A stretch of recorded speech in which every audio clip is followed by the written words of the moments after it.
so confident they'll make the playoffs that if they don't, I'll wear a Giants or a Dodgers jersey on one of our podcasts. You don't need the pressure of always trying to perform here at the major league level, so that might be a good thing. You talked about the athleticism of this Padres team last time out, and he just embodies it.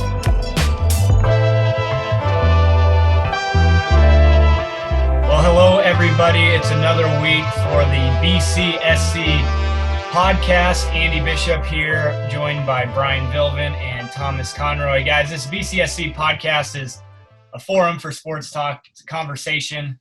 It's a home for homers and experts alike. You guys fall somewhere along that spectrum, probably towards experts. How you doing, Brian? I'm doing excellent, man.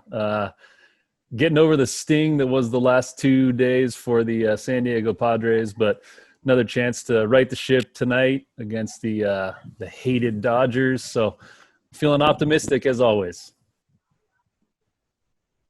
How you doing, Thomas? Very good, Andy. And just like Brian, I'm really waiting for that Dodger series tonight.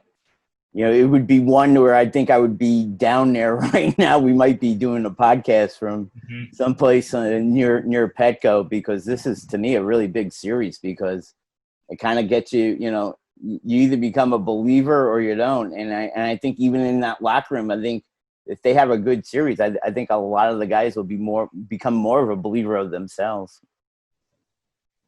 Yeah, we're really looking forward to Dodger Week here, as 7 of the next 10 games for the Padres are against Los Angeles.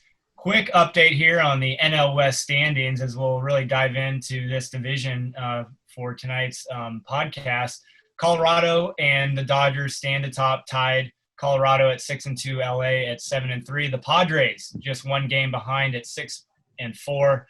Giants at 5-5, and the Diamondbacks, the bottom feeders, currently at 3-7.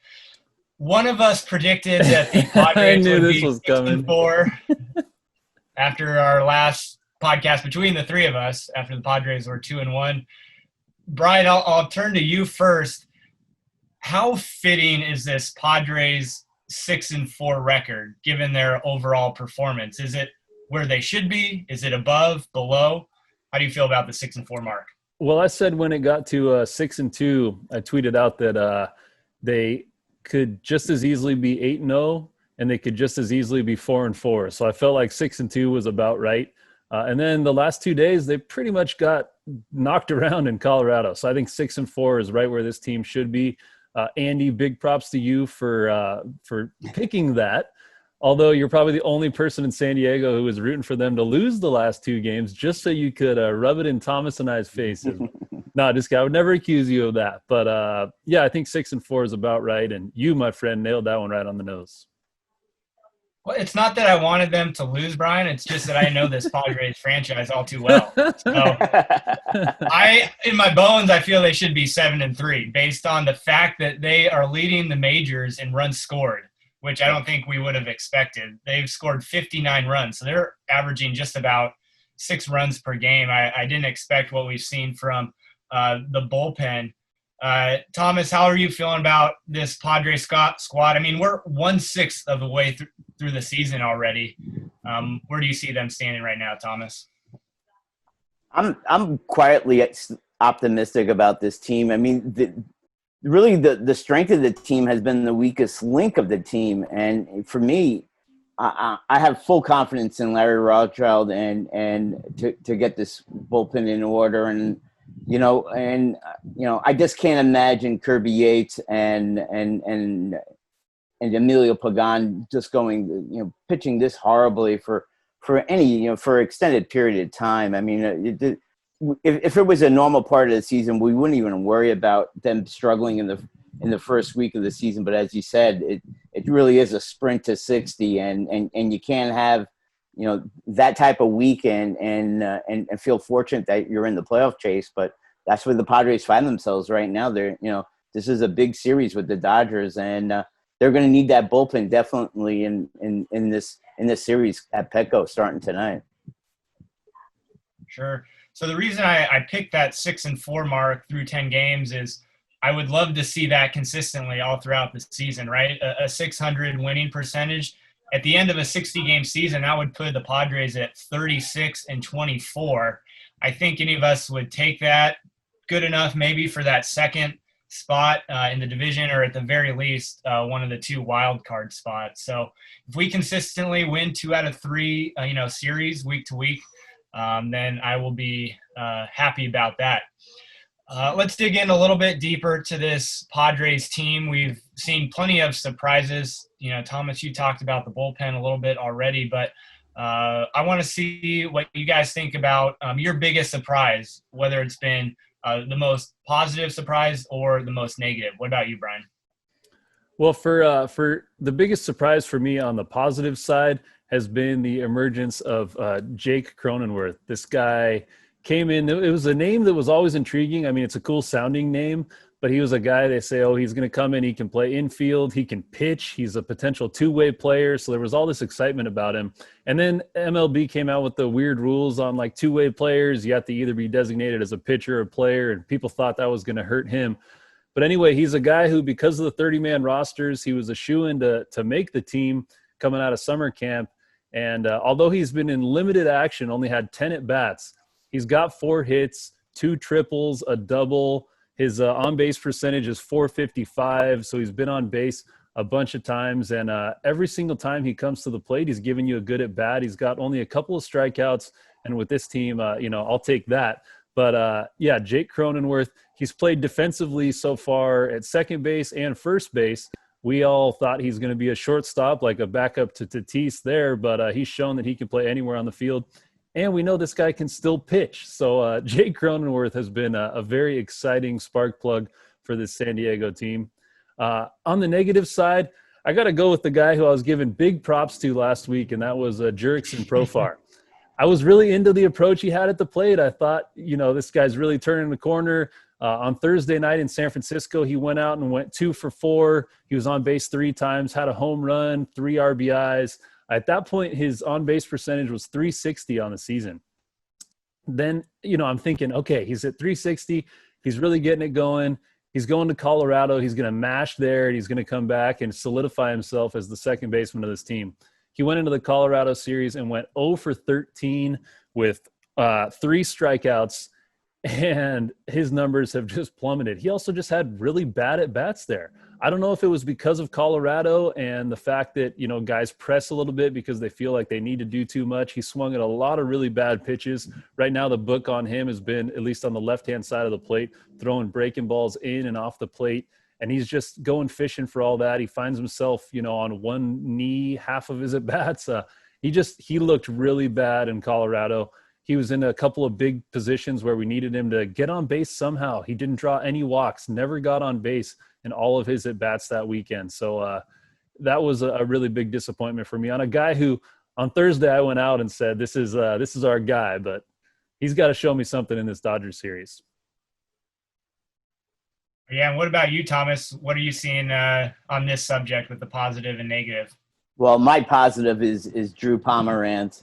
He's just come out and really pitched well in the first 10 games of the season.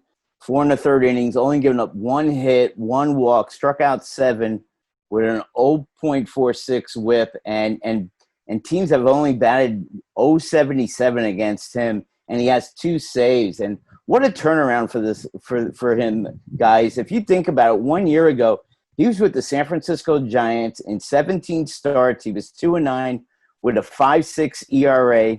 They had no use for him. They sent him to Milwaukee. Milwaukee puts Pomeranz into their bullpen, and that's when the turnaround began for him. In the final 25 appearances of the season, Pomeranz went 0-1, but with a 2.39 ERA, and he had 2 saves in the process. Only allowed 24 base runners in those 25 appearances with the Brewers. And you look at the numbers here, and I gotta believe if Yates, we've already seen Tingler use them in save situations in already in the season, and I got to believe he's got to be that option right now. If Yates continues to struggle, that Pomeranz could be the closer moving forward. And my negative, I already named him. It's Kirby Yates. I mean, with an 0-1 mark with a 4.43 ERA, and a 3.85 WHIP. He's just having a tough time of it. Teams are batting 455 on him, and he's already been removed twice from games in mid-innings, and that just isn't the Kirby Yates that we saw last year when he had one of the most dominant seasons, guys. I mean, we've talked about it in the past. 41 saves and 44 save opportunities, and he had a 1.19 ERA with an 0.89 WHIP. I know during the broadcast yesterday there was some talk about him seeing some making some mechanical adjustments with his delivery. We'll see how that goes forward. But for right now, I think the Friar faithful, so to speak, no pun intended, has to keep the faith in Yates because he's a big part of this team, and especially it's alarming when as I mentioned earlier, with Pagan at an over 12 ERA and Avi Guerrero also at a 12 ERA, the bullpen needs to be more effective moving forward. And right now we're just not seeing it. And, when we talked about in our preview, but before the start of the 60-game campaign, I think all of us collectively agreed that the bullpen was the biggest part, was the biggest asset for the team. And it just hasn't happened thus far. Yeah, I hear you, Thomas. I'm just going to continue with the negative as it relates to our pitching staff, and then I'll end on a positive, optimistic note. I like that. So the Padres collectively 4.7 ERA across the league. That ranks 20th. I'm a little dismayed by our number 4 pitching spot in the starting rotation. We've seen the combination of Joey Lucchesi and Cal Quantrill. We just really haven't seen a combined quality start between the two in their 2 outings. Lucchesi with an 8.44 ERA and Quantrill with a 4.76 ERA. I'd like to see some better production there, less runs allowed. We'll see what happens this week as the team has Thursday off where those two would be getting that start. We'll see if they just go straight to Zach Davies in the number 5 spot and just skip these guys. But whatever the case, I'm going to need to see something a little bit better from them down the line. In terms of the positive, I love what I'm seeing from center fielder Trent Grisham. He and Tommy Pham in that outfield have just been tremendous, both defensively and getting on base. Grisham with a 263 average and then a on-base percentage of 364. Just a pleasant surprise from this guy, and we'll see where it goes, but this could potentially be a gentleman that could be our center fielder, everyday center fielder for years to come. So definitely love what I'm seeing from Trent Grisham. All right, guys, let's dive into this Dodgers series. 3 games, Monday through Wednesday. We'll be putting our best out there, and we'll be seeing some of the best from the Dodgers. We've got Paddock, Lamet, and Richards going. The Dodgers have Walker Buehler, Dustin May, and Ross Stripling, who's been a pleasant surprise for them. What is your guys' big key in this Dodgers series upcoming? Go with you first, Brian. I'm going to get back to what I said was the key to begin this season anyway, was the approach at the plate.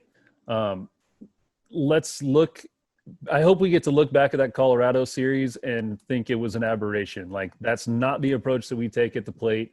The team did not look good.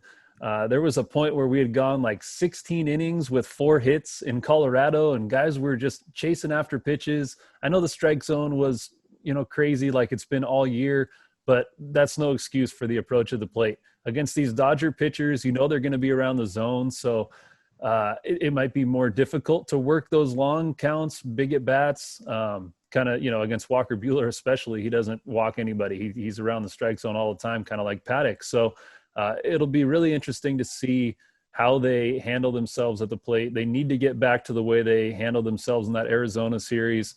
If they can do that, they'll be all right.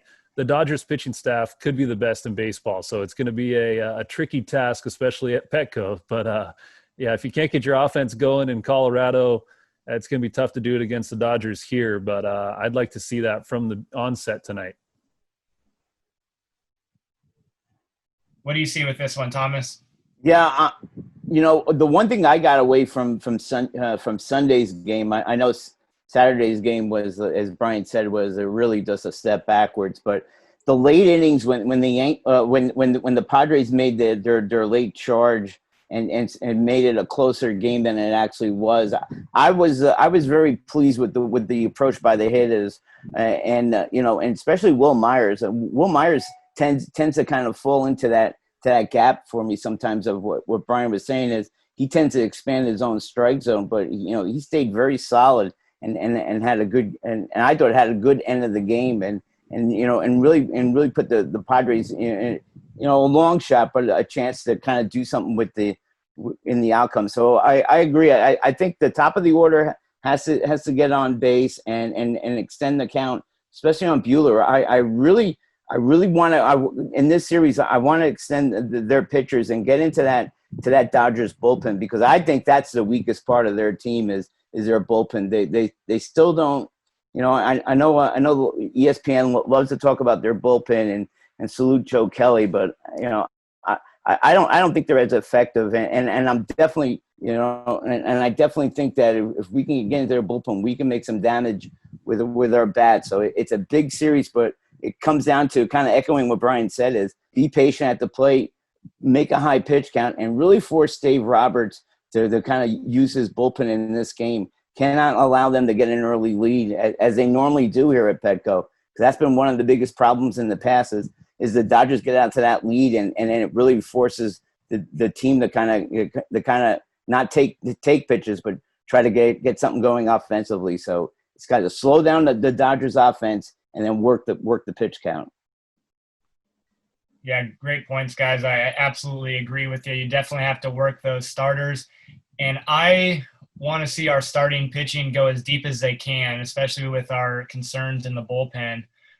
Paddock, Lamet, and Richards, if all three of those could go, definitely 5, but maybe if they can get at least 6, that would be so helpful. Paddock, we'll see what he does. He, in 3 starts last year against the Dodgers, posted, I think it was about a 5.6 ERA, so definitely looking to improve upon that. I'll throw a couple more numbers out there for you a little bit concerning the Dodgers lead the league with a 1.84 ERA along their pitching staff and allowing opponents to a league-leading 188 batting average. So there is so much smaller margin for error against this Dodgers team compared to what we've seen against a few of the last opponents. I guess my next question to you guys is, outside of the Dodgers, who's the biggest threat for us in this division? Is it the Rockies, who took 2 out of 3 from us, or any of those others? What do you think, Brian? I think it is the Rockies, mostly because we play in this unbalanced schedule. We have more home games against Arizona and the Dodgers, and then more road games against the Giants and the Rockies. And the Rockies are built to play well at Coors Field, and they always score a ton of runs against the Padres there. Like we just can't shut them down in Coors for some reason. So I think we have to play 7 games there this year. That could be tricky, and that's a team that I think is just built to have a ton of success there. So that's a team I'm really worried about. We've already taken 3 out of 4 from Arizona. I don't really see the Giants being a huge factor. So this week will be big to see how we perform against the Dodgers and the Diamondbacks. Let's just keep, pushing forward against those teams and try to do the best we can to get a couple more wins in Colorado, because I think that's going to be huge for us. What about you, Thomas? I think it's Mikey Yastrzemski. I mean, he plays like his granddad against the Padres. I mean, this guy was a wrecking machine, and and all kidding aside, I think he's an excellent outfielder. But boy, he plays so in control when he's against the Padres. He really does damage against them, and obviously the Colorado is the hot team, but it's really, for me, it's all about the Coors Field. Can they keep that pitching? I mean, the pitching was really outstanding this weekend, but to me, it's always about the pitching and can they maintain that level of consistency? And for me, if the Padres had just started that rally that's 1 inning sooner, I think it would have been a different outcome, because they were really getting, they were really hitting the ball well. But for right now, the Padres just have to concern themselves with the Dodgers and no one else, because to me, if they can go 4-4 or better against them, I think it will give them a lot of confidence moving forward in these first initial outings against the Dodgers. Thomas, you just said something there that I hadn't really thought about before, but in that pitching matchup against Colorado, because of the weird schedule where they had only played they had played 5 games coming in and we had already played 7. They had 1, 2, and 3 in their rotation lined up to face the Friars, and we had 3, 4, 5. And like Andy said, the 4 spot is a total mystery right now. So yeah, I guess that series was set up for a big Rockies performance. Certainly, and I just really loved seeing our former Padre Matt Kemp just smash against us. Oh my gosh. Classic ex-Padre, beating down on us. Every time. All right, let's talk one Padre in particular.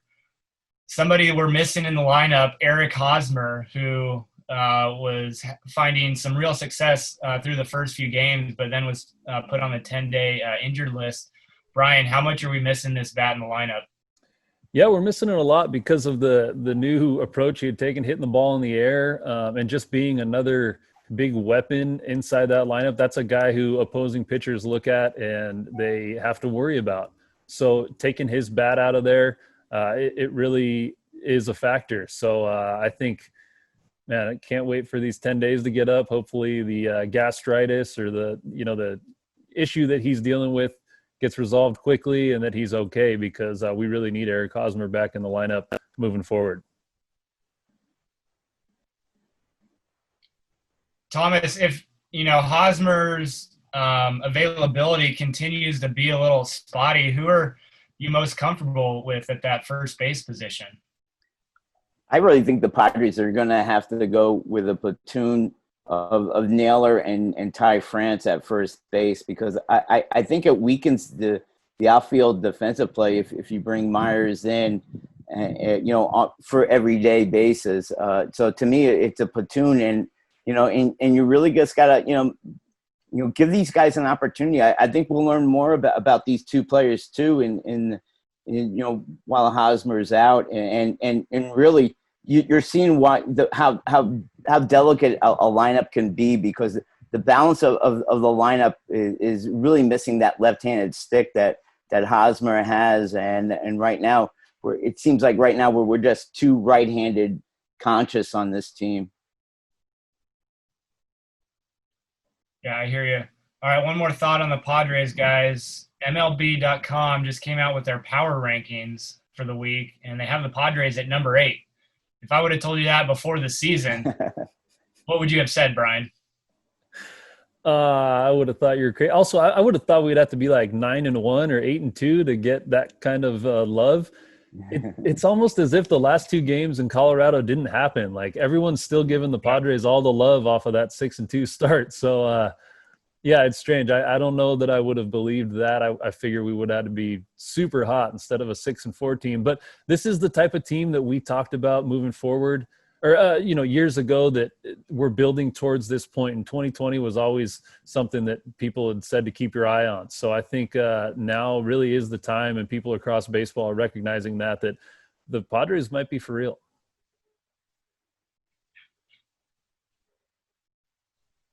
And what about you, Thomas?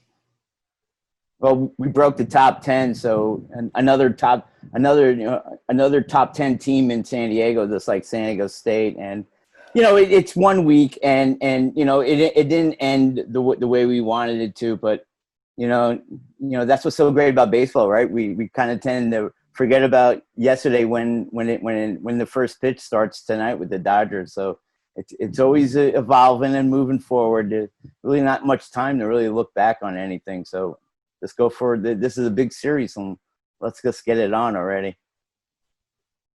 Yeah, absolutely. It's just fun to see a competitive team. I mean, even looking back, I feel like a lot of experts and even, San Diego media thought that 2021 would be the season where we could, have a chance at maybe winning the division, or at the very least making the playoffs. But we're seeing it right here. So it's coming along a little bit quicker than some expected. So That's good to see.